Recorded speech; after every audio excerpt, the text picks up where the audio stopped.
5 বছৰমান হ'ল যিখন বাঁহৰ বেৰাত তাই ৰিলছ বনায় মানে মোবাইলটো বাঁহৰ বেৰাত দি পেলাই থৈ পেলাই তাই মানে তাত ৰিলছ বনাই থাকে সেই বেৰাখান কোনোদিন জহি হৈ যোৱা নাছিল 5 বছৰ এটি আৰু গলেও কেতিয়াবা ৰিপেয়াৰিং হৈ থাকে আমাৰ কাষৰ ঘৰৰ আছিল বেৰাখন আমাৰ সীমাতে লাগি আছে কিন্তু তাই ঢুকুৱাৰ পিছতে বেৰাখন পৰি গ'ল কিমান দিন মান পিছত মোটামুটি 2-3 দিন পিছতে বেৰাখন একেবাৰে জৰাজীৰ্ণ হৈ গ'ল মানে বাগৰি পৰিল গৃহস্থও ভাল কৰা নাই আৰু ময়ো সেইটো এটা অনুমান কৰি আছো কথা হ'ল কেইটাই নোহোৱা আজি 2 মাহ হ'ল মানে কেনেকৈ কটাই আছো আমি একমাত্ৰ ভগৱানে জানে মানে মনত বহুত কষ্ট বহুত আঘাত বেদনা লৈ আছো কিন্তু প্ৰকাশ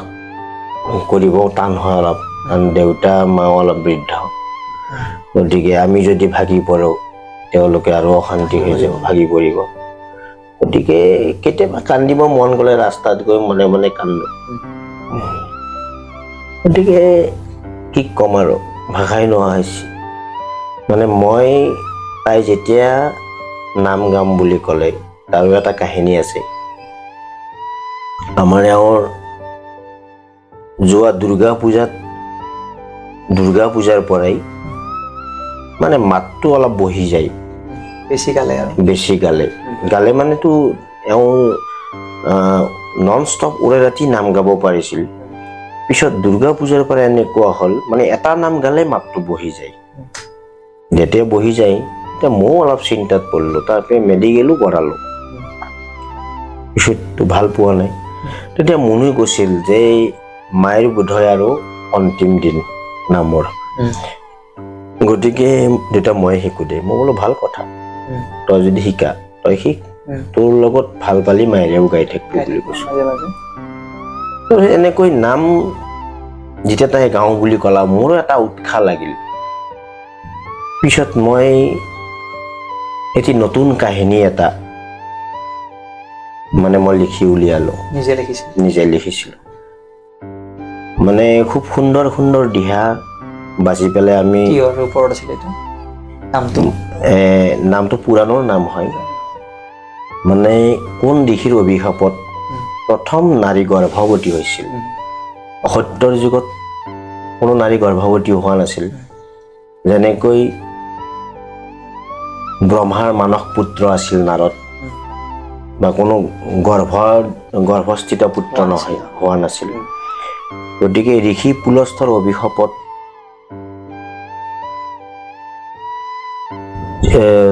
ঋষি তৃণবিন্দৰ অভিশাপত পুলস্থ মুনিৰ জন্ম হৈছিল গতিকে সেনেকুৱা ধৰণৰ কাহিনী এটা মই লিখি উলিয়ালো মানে কাহিনীটো খুব সুন্দৰ আৰু দিহাবিলাক বাছি ভালৰো ভাল দিহা সোমাই দি তাত ৰিহাৰ্চেল কৰিলোঁ ৰিহাৰ্চেল কৰাওঁতেই মই নাগাৰা বজাওঁ আমাৰ এওঁ পালি হৈ ধৰে দেউতাই জুৰি বজায় এনেকৈ ফেচবুকত দিলোঁ তেতিয়া তাই কিন্তু পাঠক হোৱা নাই জাষ্ট ৰিহাৰ্চেল আখৰা কৰি আছো তাৰপিছত আমাৰ এওঁ ক'লে অলপ আগতে যেতিয়া নামটো তাইৰ সম্পূৰ্ণ হ'ল হোৱাৰ পিছত তাই ক'লা বোলে এইবাৰ বাহিৰত এইটো নাম মই গাম মাৰ লগতে মই গাম বুলি ক'লে মই বোলো হ'ব গাবি তই মোৰ বন্ধু এজন তেওঁ মানে মোৰ লগত একেবাৰে ঘনিষ্ঠ মই গুৰেশ্বৰ আঞ্চলিক নাগানাম সংঘৰ সম্পাদক তেওঁ হৈছে সহকাৰী সম্পাদক শম্ভু কলিতা তেওঁ ক'লাক মোক বোলে দাদা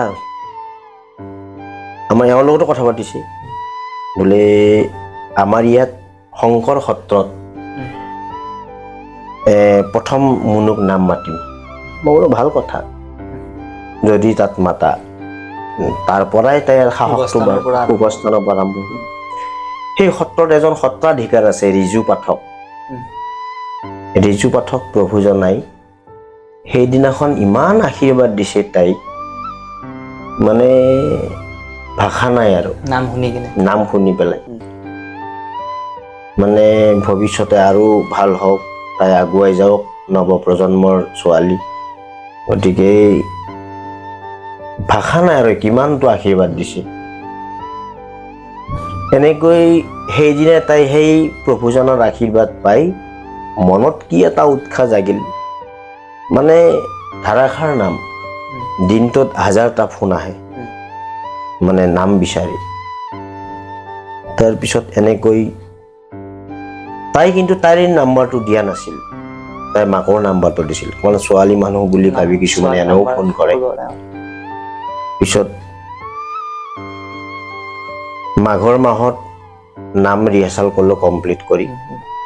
মোৰ নামটো হ'ল আৰু প্ৰিয়ংকা শইকীয়াই কংকাৱতীৰ বিয়া বুলি এটা নাম আছিল, সেই নামটো প্ৰিয়ংকা শইকীয়াই ফটো মাৰি দিলা। নাওকাটাত ফটোষ্টেট কৰি আনি নামটো সম্পূৰ্ণ মুখস্থ হ'ল তাই। হোৱাৰ পিছত মাঘৰ মাহত তাই এটা বায়েক দিলাক যে মই নিশামণি হালৈ, নাগাৰ নামৰ পাঠক, গতিকে আপোনালোকক নাম লাগিলে এইটো নাম্বাৰত যোগাযোগ কৰিব বুলি তাই এটা পষ্টি দিলাক। তাৰপিছত নামেই নাম আমি 3 দিন নাম ৰখা হোৱা নাই, ফাগুনৰ মাহত 27খন নাম পালোঁ। সেই 27খন নামৰ গোৱাৰ পিছত মানে প্ৰথম 2 দিন হয়তো তাইৰ অলপমান 19-20 হৈছিল, নহয় মাতৰ স্কেলৰ কথা আছিল, কিন্তু নতুন বুলি কোনো কোৱা নাছিল, তাইক পুৰণা বুলি ভাবি আছিল। এতিয়া কিছুমান এনেকুৱাও মোৰ ক্ষেত্ৰত এনেকুৱা হৈছিল, মই যেতিয়া ৰিহাৰ্চেল কৰি আছিলোঁ মিনিমাম 6 মাহ ৰিহাৰ্চেল কৰিছিলোঁ, তাইতো এমাহতে তাই বহুখিনি আয়ত্ব কৰিলে। তাৰপিছত এনেকৈ 2-এখন নাম তাইৰ অলপমান ভাল হোৱা নাছিল। তাৰপিছত যেতিয়া 27খন নাম গালোঁ তাই অনাৰ্গল হৈ গ'ল। মানে নাম কি বস্তু তাই বুজি পোৱা হ'ল, সুৰ কি বস্তু তাই বুজি পোৱা হ'ল। এনেকৈ চৈতুৰ মাহত 17খন নাম গালোঁ। শেষৰ ফালেতো বহুত, চৈতুৰ মাহত যিমানখন নাম গাইছে হাই ফাই নাম গাইছে, মানে মই কেতিয়াবা হতাবম্ব হৈ যাওঁ, বোলে ইমান ধুনীয়া গালাক না তাই। তাৰপিছত যেতিয়া তালযোৰ সৰু আছিল, তাইৰ 12 তাল মাৰি আছিল, মানে নামৰ দলবিলাকৰ পাঠকবিলাকক দেখা পাইছে। আজিকালি ফেশ্বন হৈ গৈছে না, ডাঙৰ তাল বজা, তাল ঘূৰোৱা, তাল বজোৱা ফেশ্বন হৈ গৈছে। তাই মোক ক'ল, দেউতা এইযোৰ তাল সৰু হ'ল, ডাঙৰ তাল এযোৰ আনি দে বুলি ক'লে। মোৰ পইচাও নাই মোৰ হাতত, দেচোন আনি দিম দে বুলি ক'লে। তাৰপিছত তাই মানে ভাস্কৰ জ্যোতি বিহু দলত এগ্ৰিমেণ্ট হৈছে, কিন্তু এগ্ৰিমেণ্ট হোৱা কথাটো মই গম পাওঁ, কিন্তু তেওঁলোকক মাতি অনা কথাটো মই গম নাপাওঁ। আৰু বিহু ভাল পাওঁ, বিহু দলৰ কিছুমান চলিক বেয়া পাওঁ, নিয়মবিলাক বেয়া পাওঁ।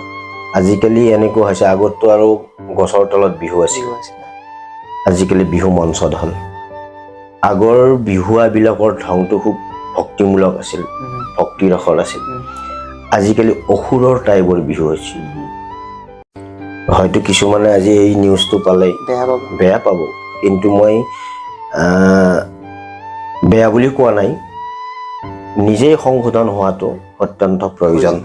কাৰণ মই নিজেই দেখা পাইছোঁ, আমাৰ নাওকাটা বিহুস্থলীত এইবাৰ এনেকুৱা এটা পৰিৱেশ, এটা দল আহিছিল, মই দলটোৰ নাম নকওঁ বাৰু, মানে এজন ল'ৰাও সুস্থিৰ মগজুত নাই, মদ পানী খাই থলং পলং অৱস্থাত।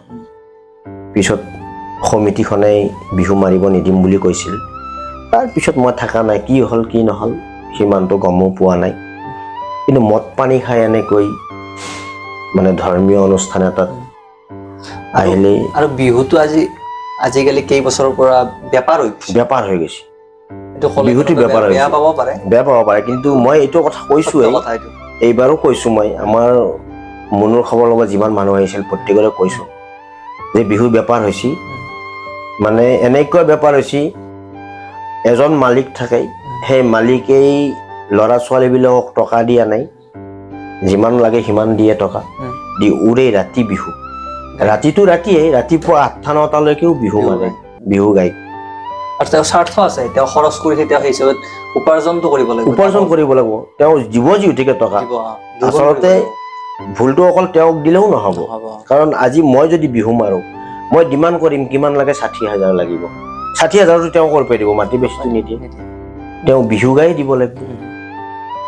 গতিকে ভুলবিলাক আমাৰো আছে, অসমীয়াৰ বাপতি সাহোন বিহু, সেই বিহুটোৰ ওপৰত দাম দৰ কৰাটো আচলতে ভাল কথা নহয়। বিহু বুলি সংগীত শিল্পীসকলেও সকলোখিনি নিশাতে 3-4খন প্ৰগ্ৰেম কৰে, 3-4খন প্ৰগ্ৰেম কৰে। আমাৰ যোৱা বছৰ নিৰ্জাৰগাঁও মজলীয়া বিদ্যালয়ৰ হীৰক জয়ন্তী অনুষ্ঠান গেল, আমি এমাহৰ পৰাই তাত দিন ৰাতি একাকাৰ কৰি লাগি আছিলোঁ। তাতে আমাৰ জুবিন গাৰ্গক মাতাৰ কথা আছিল, কাৰণ প্ৰাণৰ শিল্পী জুবিন গাৰ্গ সকলোৰে চোৱাৰ হেঁপাহ, আমিতো দেখাই নাপালোঁ, নেদেখাকৈ তেওঁ গুচি গ'ল। তাৰপিছত তেওঁৰ মেনেজাৰে কিবা 7 লাখ নে 8 লাখ টকা ডিমাণ্ড কৰিছিল। আমাৰ গাঁওখনৰ সিমান টকাও নাছিল, মানে জুবিনক আৰ্থিকভাৱে দুৰ্বল আছিল, গতিকে মাতা নহ'ল, চোৱা নহ'ল। কিন্তু সেই এটা বেপাৰ নহয় জানো, সেইও এটা বেপাৰ। গতিকে কি ক'ম আৰু, মই তাকে কৈ আছোঁ, আৰু এইটোও কৈছোঁ মই যে আমাৰ নিচিনা, আমাৰ যিটো ঘটনা ঘটিল, গতিকে আমাৰ নিচিনা ঘটনা জানো দুনাই আৰু দুখন মানে অইনখন ঘৰৰ নহয়, পুনৰাবৃত্তি নহয়। মই সেইটোও কৈছোঁ, সকলোকে কৈছোঁ। আৰু অহা বছৰ বিহু আহিলেও মই এইটো কথাই ক'ম ছ'চিয়েল মিডিয়াত, মানে ল'ৰাবিলাক ভাল হওক।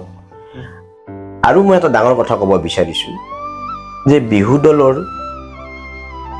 যিখন গাড়ী থাকে, সেই গাড়ী চালকজন আচলতে মুছলমান হ'লে ভাল। আমাৰ হিন্দু মানুহৰ ড্ৰাইভাৰ নাৰাখি যদি মুছলমান সম্প্ৰদায়ৰ এজন ভাল লোক থাকে, গতিকে তেওঁলোকে মদটো নাখায়। আৰু মই বহুত মুছলমান ড্ৰাইভাৰ দেখা পাইছোঁ মদ নাখায়।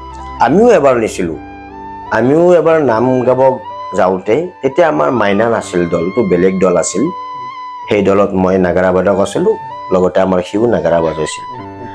আমাৰ ওচৰতে গুৰেশ্বৰ ভোগপুৰ বুলি কয় জেগাডোখৰ, তাৰে মানে এজন ড্ৰাইভাৰ নিছিলোঁ মুছলমান, মানে ইমান ভদ্ৰ মানুহজন, তেওঁ কোনো ধৰণৰ মাদক দ্ৰব্য জাতীয় বস্তু সেৱন নকৰে, গতিকে ৰিস্ক ল'ব পাৰি। এতিয়া এনেকুৱা হৈছে, যদি আমাৰ বিহু দলবিলাকে মুছলমান ড্ৰাইভাৰ লোৱা হয়, মই ভাবোঁ নিশ্চয় সুৰক্ষিত হ'ব। আৰু ড্ৰাইভাৰজনক টোপনি ক্ষতি কৰিব দিব নালাগে, স্থান পালে তেওঁ তাতে ৰেষ্ট লয়। তেওঁৰ মালিকজনে আচলতে ড্ৰাইভাৰ দুজন ৰাখিব লাগে, যদি এজনৰ টোপনি লাগিছে আৰু এজনে চলাব পাৰিব। আৰু সেইদিনা গম পোৱা মতে আমাৰ মাইনাহাট কেন্দ্ৰীগুৰিত বিহু আছিলে, তাতে ফিল্ডত বোলে ড্ৰাইভাৰজনে মানে 4টা কোৱাৰ্টাৰ খাৱা বুলি কৈছে। অকল মদেই নহয়, তেওঁ ভাঙো খায়। গতিকে ভাং আৰু মদেইটো, মদতকৈ ভাঙৰ নিচাটো খুব বেছি, আৰু মদৰ নিচাও বেছি, কিন্তু দুয়োটা যেতিয়া সংমিশ্ৰণ হৈ গ'ল, তেতিয়া আগত কি আহিছে গমেই নাপায় আগত কি আহিছে। গতিকে কি ক'ম আৰু, 33জন সদস্যৰ মাজত তাই অকলে গুচি গ'ল। আৰু তাই যিটো জেগাত শুই আছিল, তাইতো মূৰটো এনেকৈ টোপনি মাৰিয়ে শুই আছিল, সেইটো জেগাতে মানে গাড়ীটো লাগি গৈছে, লাগি যাই মানে মূৰটো দুইফাল্লা হৈ গৈছে।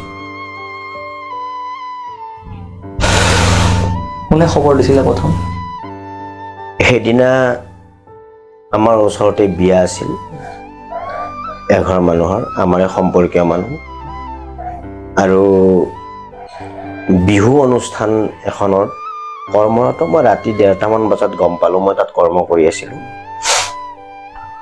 তেতিয়া আমাৰ বাবুটোই ফোন কৰি কৈছে, মানে তাৰ আগতে ফোন পাইছোঁ মই, জেনেৰেটৰ বাজি থকাৰ কাৰণে মই গম পোৱা নাছিলোঁ। তাৰপিছত জেনেৰেটৰ যেতিয়া তেলটো শেষ হৈ গ'ল, তেতিয়া মই মোবাইলটো পোহৰ ল'ব বিচাৰোঁতে তাৰ ফোনটো মিছ কল উঠি আছে পালোঁ, 4টামান আছিল। মই লগে লগে ফোন কৰিলোঁ তাক, সি ৰিচিভ কৰি মোক কথা এষাৰ কৈছে, তই ইমিডিয়েট যা, যেনকৈ আছে সেনকৈ, মুনু তামোলপুৰ চিভিল হস্পিটেলত আছে, এক্সিডেণ্ট হৈছে। মই লগে লগে সুধিছোঁ, তাই ভালে আছে? আছে, তই যা বুলি ক'লোঁ। তাৰপিছত আমি ৰাতি তাৰ পৰাই, আমাৰ ইয়াৰ পৰাই 5 কিলোমিটাৰ দূৰ আছিল চোৱাগপুৰ, তাৰ পৰা ৰাতি 1:30 বজাত ঘৰ আহি পালোঁ। ঘৰত আহি দেখা পাইছোঁ এওঁলোক ওলাই ৰেডি। আৰু এনেকুৱা বতৰে হিৰহিৰি গিৰগিৰি মাৰি আছিল। আচলতে সেইটো টাইমত মই গম পোৱা নাছিলোঁ, কিন্তু বতাহেও কান্দি আছিল তাইৰ কাৰণে। আগজাননী দিছিল। মানে বৰষুণটো কম আছিল, কিন্তু বতাহ আচৰণি আৰু ডাৱৰৰ বিৰাট শব্দ হৈ আছিল। মানে কষ্ট পাইছিল বতৰেও। আচলতে আমি ভবা নাছিলোঁ, আমাৰ মুনু যি গুচি গ'ল, তাইৰ যিটো প্ৰতিভা আছিল, মানে ইমান প্ৰতিভা থকা বুলি ময়ো ভবা নাছিলোঁ। তাইৰ যিটো প্ৰচাৰ আৰু প্ৰসাৰ বাহিৰৰ জগতখনত, সেইটো কথা আমি গম পোৱা নাছিলোঁ। আৰু এইখন গাঁৱৰ পৰা ওলাই যায় অসমবাসী চুকে কোণে, গোটেই অসমখনে গম পাই গ'ল। আৰু তাই জীয়াই থাকোঁতেও বোধহয় গম পাইছিল, কিন্তু হয়তো মানে কোৱাৰ মঞ্চ পোৱা নাছিল, ব্যৱস্থা এটা নাছিল। এতিয়া তাইৰ মৃত্যুত আমি সকলোৱে গম পালোঁ। সিও আহি কয় বোলে নিশামণি মোকো ফোন কৰিছিল, সিও কয় মোকো ফোন কৰিছিল। এনেকৈ তাই মৰাৰ দিনালৈকে বহুত মানুহৰ তাই কথা পাতি যোগাযোগ আছিল, কথা পাতি আছিল। কিন্তু কি কৰিম, আমাৰ ভাগ্যতেই নাই। নিয়তিৰ খেলা। সকলো যাব লাগিব এদিন। আমিও যাম, তুমিও যাবা, হয়তো দুদিন আগপিছ। কিন্তু তাই যোৱাৰ সময় হোৱা নাছিল। যদি আৰু কিছু বছৰ থাকিল হয়, তেতিয়া হয়তো আমাৰ ইমান বেয়া নালাগিল হয়। আজি আমি যিমান কষ্ট পাই আছোঁ, ৰাতি ভাত সাজ খালেও আমাৰ মনত পৰে, কিন্তু প্ৰকাশ নকৰোঁ। অকল ময়ে নাইতো সদস্য আৰু ঘৰত আছে। মানে ক'ৰবাত গ'লেও ৰাস্তাৰে গৈ থাকোঁতে সেইটো কথাই আহি যায়। মানে তাই যি ঘৰত নাই, সেইটো কথাই অনুভৱ হৈ থাকে। ভাল গুণ বহুত আছিল, কিন্তু জীয়াই থাকোঁতে হয়তো আমি সেইবিলাক উপলব্ধি কৰা নাছিলোঁ। মোক কৈ তাই গুচি গ'ল। এই ঘৰটোত মানে ৰং কৰিব কৈ আছিল, ওপৰত চিলিং লগাব কৈ আছিল, নাম মাতিব, মানুহ আহিব, ভাল ঘৰত বহিব দিব, চাহ পানী ভালকে দিব, মানে ডানলপ আনাৰ কথা কৈ আছিল, বহাৰ ব্যৱস্থাৰ কাৰণে ডানলপ লাগে। মানে কল্পনা তাইৰ এটা, মাজত এখন গ্লাছৰ টেবুল থাকিব, চাহ দিব, ভাল ভাল ফুলদানি আনিব। অহা বছৰ নামৰ কাৰণে এখন গাড়ী ল'ব, উইংগাৰ গাড়ী, নিজৰ গাড়ী। গাড়ী লোৱাৰ কাৰণে জেগাও ৰখা হৈছিল। যেতিয়া আমি সেইটো ঘৰ বনালোঁ, সেইটো ঘৰৰ মানে কাষৰ যিখিনি জেগা আছে, আমাৰ যিটো এতিয়া বৰ্তমান ৰাস্তা হৈ আছে, সেই ৰাস্তাটোত টিঙৰে চালি কৰি পেলাই তাত গাড়ীখন থ'ব। মানে এতিয়া তাইৰ অবিহনে চব মানে ধ্বংস হৈ গ'ল। অকল ছোৱালীৰ দৰে থকা নাছিলে, অকল ছোৱালীৰ দৰে থকা নাছিল, মানে সম্পূৰ্ণ আমাৰ সাহস আছিল তাইৰ কাৰণে। এইটো ঘৰ যেতিয়া বনালোঁ, আমাৰ বেংগলোৰত আছিল, মানে বেছি সংখ্যক ধন সিয়ে দিছিল, বাবুটোৱে দিছিল। তাৰে মাজতো 30-40 হাজাৰ মান টকা তাই দিছিল এই ঘৰটোত। সপোন আছিল। গতিকে সি বাহিৰত থকা সময়খিনিত এইটো ৰুমত তাই থাকে। তাই থাকি পেলাই মানে এনেই নাথাকে, তাই কিবা এটা হ'লেও গুণগুণাই থাকে, গাই থাকে। আৰু সেইটো ৰুমত ককা আইতাক থাকে। মানে ভিতৰটো প্লাষ্টাৰ হোৱা নাছিল। যোৱা ফাগুন মাহত তাই কৈছে বোলে আমাৰ নাম গোৱা পইচাৰে এইবাৰ প্লাষ্টাৰ কৰিব লাগিব। ফ্ল'ৰ প্লাষ্টাৰ কৰিলাম, ৱালবিলাক প্লাষ্টাৰ কৰিলাম। সেইটো ৰুম নামৰ পইচা দি কৰা গৈছিল। আৰু ময়ো বাহিৰত আচলতে হাজিৰা কৰি আছিলোঁ, টেণ্ট হাউচৰ কাম কৰোঁ। তাই মোক কৈ আছিল বোলে আমি যিহেতুকে জানা হৈছোঁ নাম গাব, নামত যাওঁ, গতিকে তই আৰু টেণ্ট হাউচৰ কাম কৰিব যাব নালাগে বুলি মোক কৈছিল। গতিকে মোৰ আকৌ সেইটোৱেই গতি হ'ল 62 লাখ হোৱা। পিতৃ হিচাপে কিমান সুখী আপুনি? তাই যিবিলাক দি থৈ গ'ল, আচলতে মই সঁচাই গৌৰৱান্বিত। তাই জীয়াই থাকোঁতে যিমান দিছিল তাই মৰাৰ পিছত তাই আমাক বহুত কিবা কিবি দি থৈ গ'ল। প্ৰথমতে আমাক চিনাকি কৰি থৈ গ'ল, গোটেই অসমখনৰে আমাক জনা হ'ল। আজি মোক ৰমেন হালৈ বুলি বা গীতা হালৈ বুলি এওঁক বাৰু জানিছিল, কিন্তু সিমানটো নহয়। কিন্তু তাইৰ মৃত্যুত আমাৰ গোটেই পৰিয়ালটোকে চিনাকি কৰি থৈ গ'ল, প্ৰথম কথা। দ্বিতীয়তেই তাইৰ ৰাস্তাটো হ'ল তাইৰ নামত। তাইৰ এবাৰ ফাগুনৰ মাহত জ্বৰ হৈছিল, যোৱা ফাগুনত শেষৰ ফালে। মই মেডিকেলত লৈ গ'লোঁ, মানে ইমান বেয়া আছিল ৰাস্তাডোখৰ। গাড়ী জাম্পিঙত হাতৰ পৰা মোবাইলটো পৰি গ'ল, তাইৰ হাতৰ পৰা। তাইৰ মোবাইল আইফোনটো, কিন্তু গ্লাছখন নহয়, উল্টা পিঠিটো এনেকৈ পৰি গ'ল। বালিৰ ওপৰত পৰিল, কিন্তু একো নহ'ল। তাই সেইদিনাই গাড়ী ৰাস্তাত কৈ যাই আছিল মোৰ আগত, বোলে মই আমাৰ মন্ত্ৰী বিধায়কৰ ভৰিত ধৰি হ'লেও এই ৰাস্তাটো কৰিম, আৰু যদি ৰাস্তাটো মই আনিব পাৰোঁ মোৰ নামেৰে নামকৰণ কৰাৰ কাৰণে চেষ্টা কৰিম বুলি কৈছিল। কথাৰ প্ৰসংগত সেইদিনাখনে ক'লো আমাৰ BTC ৰিয়াম গণেশ কছাৰীৰ মানে তেওঁৰ বাহিনীবিলাকক, মানে কৰ্মচাৰীবিলাকক আমাক আহিছিল BTC ফালৰ পৰা, BPF পাৰ্টিৰ মানে সদস্যবিলাকক আহিছিল আমাৰ ঘৰত। আমাৰ ওচৰৰে হয় এজন দিগন্ত বেজবৰুৱা, BTCৰ তেওঁ এজন আগভাগ লোৱা নেতা, তেওঁ আহিছিল।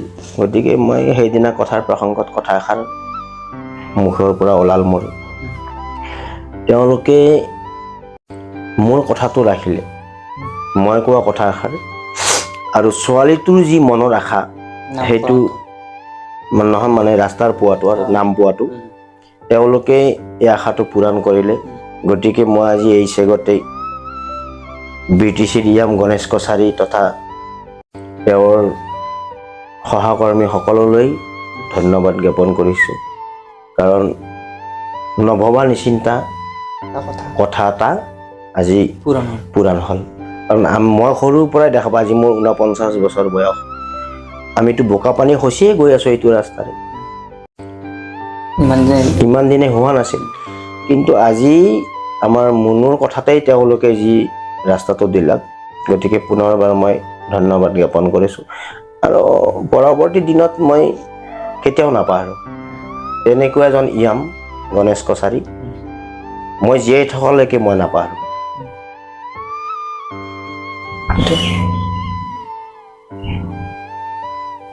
আগন্তুক দিনত কি কৰিব তেখেত স্মৃতি? এতিয়া কথা হ'ল, সাহস বাৰু নায়ে, তাৰ স্মৃতি জীয়াই থাকিব হ'লে বা জীয়াই ৰাখিবলৈ হ'লে আমি নামটো গাবই লাগিব। কাৰণ নাগাৰ নামৰ যোগেদি তাইক বহুতে চিনি পাইছিল, বিহু যোগেদি চিনি পাইছিল। গতিকে সংস্কৃতি যিটো মানে তাইৰ চিনাকি সংস্কৃতিৰ দিশত, গতিকে সেই হিচাপে মই আমাৰ এওঁকো কৈছোঁ, বোলে তাইৰ স্মৃতি জীয়াই ৰাখিবলৈ হ'লে আমি নামটো গাবই লাগিব। গতিকে নাম এৰিব নোৱাৰা, পইচা পাওঁ নাপাওঁ দূৰৰ কথা, গতিকে আমি নামটো গাবই লাগিব, নামৰ মাজত তেওঁক বিচাৰি পোৱা যাব। আৰু মই এইটোও কৈছিলোঁ যে তাইৰ যিখিনি নাম আছে, ৰাখি থোৱা নাম আছে, আমিয়ে গাম বুলি কৈছিলোঁ। আমি মানে এওঁ গাব, মই ছেকেণ্ড নাগাৰা বজাওঁ, কমিটিসকলেও মানি লৈছে, কিছুমান কমিটি মানি লৈছে, আৰু কিছুমানে মানে চবেই মানি লৈছিল। এতিয়া এনেকুৱা হৈ আছে, মানে নামবিলাক ফিৰাই আছে দুই এখনে, কেইবাখনো আমাক ফোন কৰিছে, কেঞ্চেল হৈছে, মানে ছোৱালীৰ দল লাগে। নলবাৰী নদীত মাঘৰ 1 তাৰিখে নাম এখন আছিল, 1 তাৰিখ নে 2 তাৰিখ? 1 তাৰিখে। গতিকে তেওঁলোকে নিফিৰাওঁ বুলি কৈছিল প্ৰথম অৱস্থাত, তেওঁলোকেও নামখন ফিৰালাক মাঘৰ 1 তাৰিখে। গতিকে নাম ফিৰোৱাৰ দিনা আমাৰ এটা ঘৰত সেইদিনাও এটা মানে কান্দনৰ ৰোল উঠে। তাই নোহোৱাৰ কাৰণে ফিৰালাক, তাই থকাটো নিফিৰালা। গতিকে মই মানে এইখিনি ক'ব বিচাৰিছোঁ যে তাইৰ স্মৃতিটো আমি জীয়াই ৰাখিম নাগা নামৰ মাজেৰে। যিসকলে আমাক ভাল পায় বা নাম মাতিম বুলি ভাবে আমি তেওঁলোকৰ ওচৰত নাম গাবলৈ যাম, আৰু যদি কোনোবাই নামাতেনো কেনেকৈ যাম। আৰু যিসকলে ফিৰাইছে তেওঁলোককো বেয়া পোৱা নাই।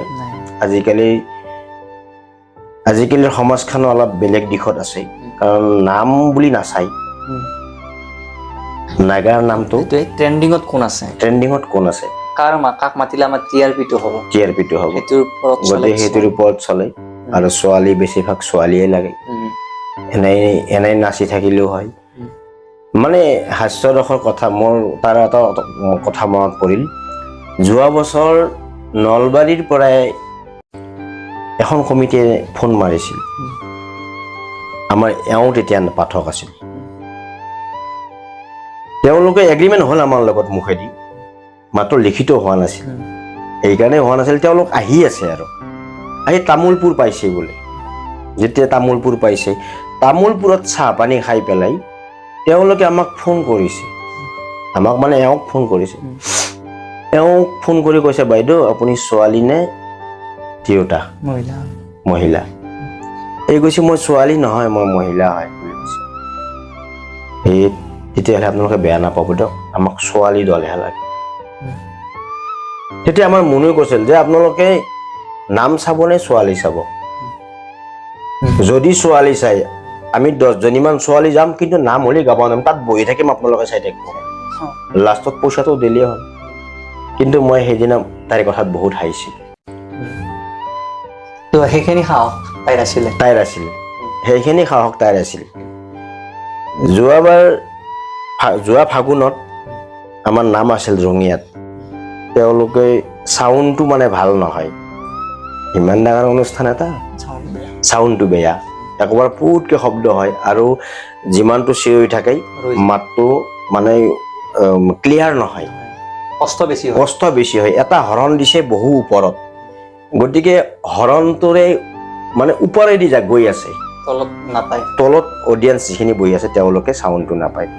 তাই সেইদিনা অলপ খং উঠিল, আপোনালোকে ইমান ডাঙৰ অনুষ্ঠান এখন মাতিছে, ইমান ডাঙৰ অনুষ্ঠান পাতিছে, আমাক নাম মাতিছে ইমান দূৰৰ পৰাই, চাউণ্ডটো কিয় আপোনালোকে ইমান বেয়া আনিছে? ভাল কৰিব লাগে। এনেকৈ চাউণ্ড নহ'লেতো আমি নাম গাব নোৱাৰোঁ। তাই মানে কৈ দিলাক।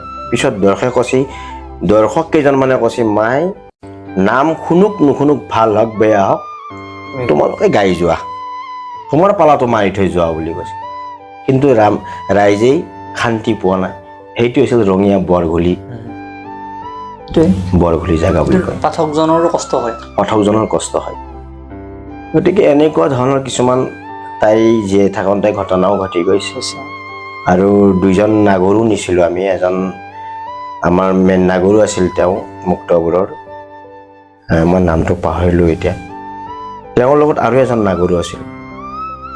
সেইদিনা বোধহয় 5ম বা 6ষ্ঠ নম্বৰ নাম তাইৰ, নাম আছিল দলংঘাটত, লগত আছিল কুসুম দেৱী বাইদেউ। কুসুম দেৱীটো আৰু বহুত ডাঙৰ পাঠক, তো আমাৰো মানে অলপ ভাল লাগে এনেকৈ ডাঙৰ পাঠকৰ লগত নাম গাব গ'লে।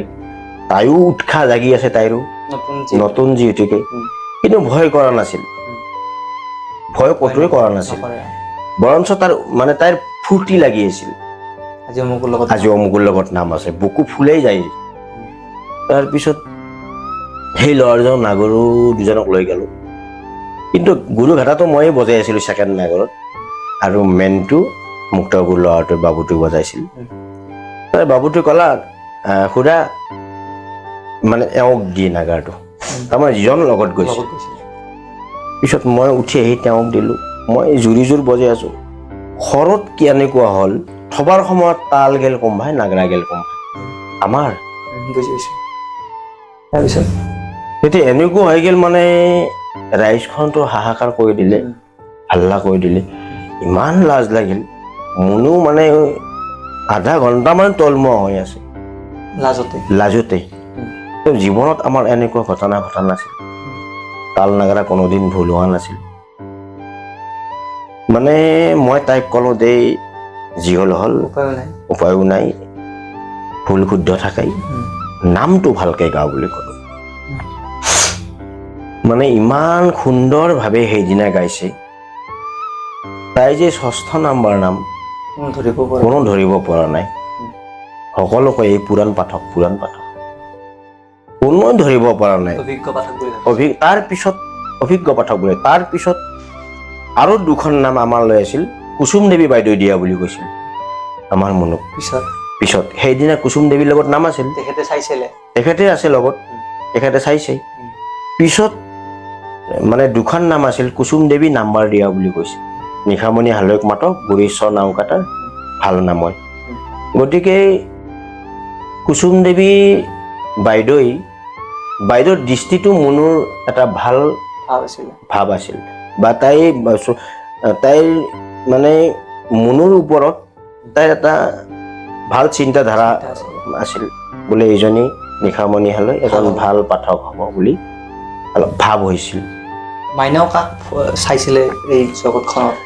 আচলতে আমাৰ মুনৈ 2জন ব্যক্তিকে ফ'ল' কৰি আছিল। তাইৰ ঢংবিলাক প্ৰিয়ংকা শইকীয়াৰ ঢং আছিল। প্ৰিয়ংকাক প্ৰথম তাই ফ'ল' কৰিছিল, নামো তেখেতে দিছিল প্ৰিয়ংকা শইকীয়াই। আৰু আমাৰ মামাক পাৰ্থপ্ৰতিম দাস, গতিকে তেওঁকো অলপ মানে ফ'ল' কৰে। আৰু আনাৰ কথা আছিল, মানে আমতিৰ ভিতৰত পাৰ্থপ্ৰতিম দাসক ঘৰত মানে মাতিছিলে মানে শিকোৱাৰ কাৰণে, মামা তুমি মোক অলপ শিকাই দিব লাগিব। তেতিয়া তেওঁ কৈছিল যে মইতো গুৰু হ'ব নোৱাৰিম ভাগিন তোমাৰ, কাৰণ তুমি মোক কেনেকৈ সেৱা কৰিবা? নহয়, ভাগিনীয়েকে মোমায়েকক কেনেকৈ সেৱা কৰিব? আচলতে মোমায়েকে ভাগিনীয়েকক সেৱা কৰিব লাগে। গতিকে কৈছে মই যাম, কিন্তু তুমি মোক সেৱা কৰিব নোৱাৰিবা বুলি কৈছে। শিকাই দিম, কিন্তু গুৰু হিচাপে নহ'ব। মানে এনেকৈ কৈছিল, অহাটো নহ'ল। গতিকে তাই মামাকৰ লগত নাম এখন গাব পাইছে নলবাৰীত, পাৰ্থৰ লগতে আছিল আমাৰ নামখন। সেইদিনা নাগেৰা আমাৰ বাবুটোক বজাইছিল। গতিকে এনেকুৱা ধৰণৰ। আৰু গাড়ীখনত আমি প্ৰত্যেকেই ৰং ফূৰ্তিকে গৈছিলোঁ। তাই এবাৰ আমাৰ হেৰিত নাম আছিল, 2খন নাম আছিল ন, ক'ত আছিল, বঙাইগাঁও নে নহয়, চৰভোগত এখন নাম আছিল আৰু চাংচাৰিত নাম আছিল। আমি নলবাৰী হৈ সোমাই গ'লো, চৰভোগৰ পৰা আহি পেলাই যেতিয়া চাংচাৰিক যাম, হাজো কলিতাকুছি হৈ এনেকৈ সোমাই গ'লো। যাওঁতে আৰিকুছিত এখন হোটেলত আমি চাহ খালোঁ। তাই বেগৰ পৰাই মেকআপ বক্সটো ওলাই মানে প্ৰত্যেককে তাই মেকআপ কৰি দিলে সেই হোটেলখনত, চবকে। তাৰমানে হোটেলখনৰ দাদা আৰু বাইদেউ আছিলে 2জন, চাইছে। তেওঁলোকে কৈছে আপোনালোকে অকণমান বহি দিয়ক, চাহটো বনাই দিম দিয়ক, ভাল চাহ। আমি চেনি খাব খোজা নাছিলোঁ। তাতে প্ৰত্যেককে তাই খুব কম সময়ৰ ভিতৰতে মানে মেকআপ কৰি খুব ধুনীয়া কৰি দিলাক। তাৰ কথা আছিল কি, পাৰ্টিটো অলপ ভাল দেখা হ'ব লাগে বুলি, সেইবিলাক মনলৈ আহি থাকে। আৰু ষ্টাফৰো তেনেকুৱা ধৰণৰ দৃশ্য কিছুমান মনলৈ আহে। গতিকে কি ক'ম আৰু, মই এইটোৱেই ক'ম যে আমাৰ নিশামণিৰ নামত যিমানখন নাম আছে, যদি নিফিৰাই আমি তেওঁৰ স্মৃতিটো জীয়াই ৰখাৰ দৰে হ'ব। আমি গাম, চেষ্টা কৰিম। যিহেতুকে মাক পুৰাণ পাঠক, নিশামণি য'ত নাম গাইছিল, নিশামণি এটা নাম গাইছিল, বাকী নামটো মাকে গাইছিল। গতিকে মই আজি এই মিডিয়াৰ যোগেদি, ছ'চিয়েল মিডিয়াৰ যোগেদি তেখেতসকলকো আহ্বান কৰিছোঁ, আপোনালোকে মনৰ স্মৃতিটো জীয়াই ৰাখিব দিয়ক আমাক, কমচে কম এইবাৰৰ কাৰণে। পিছত মাতিলেও মাতিব, নামাতিলেও নাই, নামখিনি ফিৰাব নালাগে। যদি পইচা কমকৈ দিয়ে তাতো আমি ৰাজি আছোঁ, তো নামটো ফিৰাব নালাগে, মানে নামবিলাক থাকক। আপোনালোকে পইচা দিলেও দিব, নিদিলেও নাই, সেইটো কথা নকওঁ। গতিকে গাব পাৰিলে তাইৰ স্মৃতিটো জীয়াই ৰখাৰ দৰে হ'ব, এইখিনি।